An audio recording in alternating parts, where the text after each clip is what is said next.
There once was a school chair from L.A. Its life was full of promise and hope. The school chair went to a school chairs-only private school for chairs. It went to college for school chairs, but did it the fast-track style. Its future had all the promise in the world. Then came its prestigious graduate school in Delaware. But fate had other plans for this starry-eyed school chair. Like all school chairs chasing a dream, it found its way to the mean streets of New York City. Life as an actor was tough and unforgiving, and it wasn't long before the school chair's dream of becoming a Broadway star turned into a dreary nightmare. Soon the school chair was hopelessly lost amongst the mean streets of New York City, and all the other chairs seeking same said stardom. As fate would have it, a talent agent, caught in a mighty storm, chanced upon the path of the lonely school chair from L.A. Perhaps it was the way the street lights danced across its seat, but the talent agent was drawn to the school chair's sweet bod. He offered his services, and made many a promise that success was just around the corner.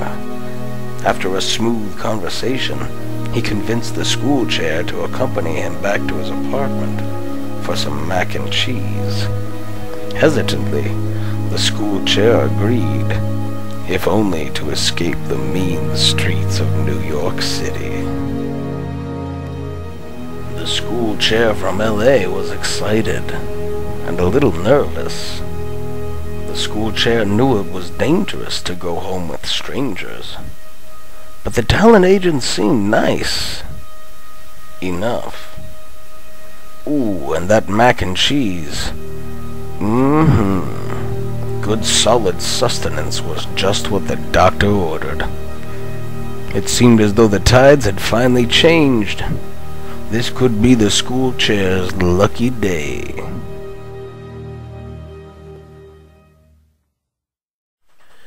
The school chair surmised the talent agent's digs. They were fat, with a PH. They chatted a while. They spoke about this, that, and the other thing. He told jokes. They were funny. He asked the school chair if it was an animal lover. He was. Boy, he sure loved his pussy. Oh yeah. Purr. He shook that pussy. He shook it good. The agent wanted to get down to business. He told the school chair about the trials and tribulations of being a professional in the mean streets of New York City. But the agent thought the school chair had a chance.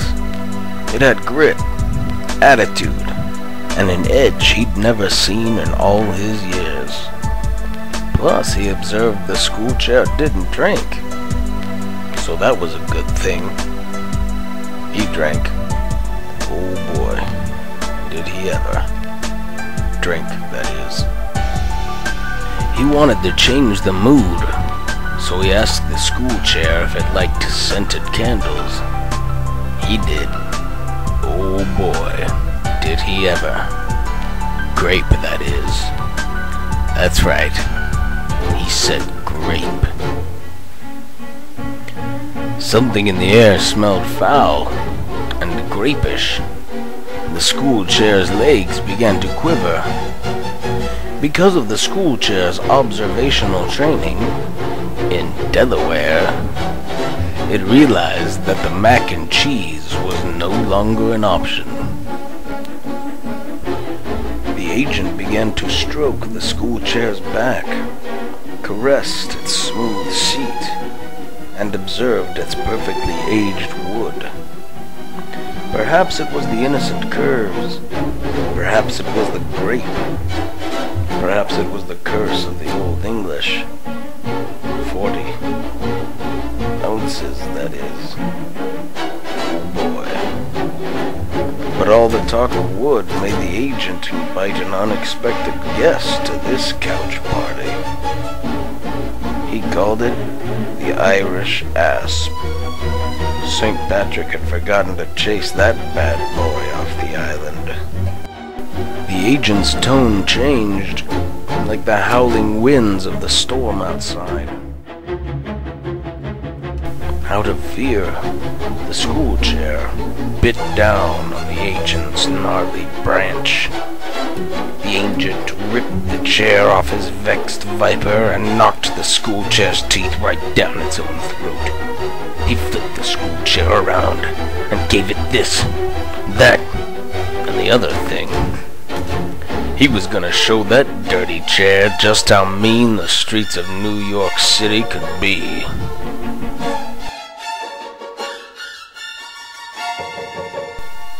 He tossed the school chair down like the soiled carcass of an altar boy.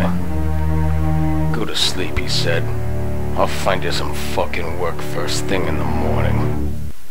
I'm out. The school chair laid on the semen-stained cushions of the couch, casting couch that is, and wept, and wept, and wept till it could weep no more. It wondered why it had ever left the sunny skies and mild climate of L.A. and traded it in for the cruel, miserable, mean streets of New York City. The agent tossed and turned all night long. Miserable images of the sullied school chair charged across the back of his eyelids. After all, once you fuck a chair, what good is it anyway? The chair's weeping penetrated through the walls of his mind. Suddenly, a heavenly vision struck him in the back of his skull. Theaterworks. USA, that is. He quickly leapt for his BlackBerry and called his trusty old Connect. Nebor! Are you still casting a chair for that miserable, dusty, black pile of garbage you call a set for Romeo and Juliet? You are? Excellent! I've got just the chair. What do I get again? 10%. Good. It'll be there. First thing in the morning.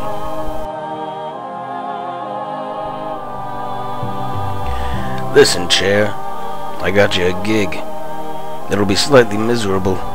You'll be trapped. In a van, that is. With 9 other personalities too big for their britches. But it'll be fun. And you'll get your card. Equity, that is. Oh boy. Equity. Now get the fuck out of my house. Your tears stink. The talent agent tossed the school chair from L.A. back out into the mean streets of New York City. New York City, that is. But the school chair's will had not been broken.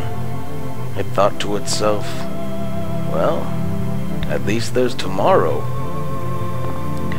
Tomorrow, oh boy.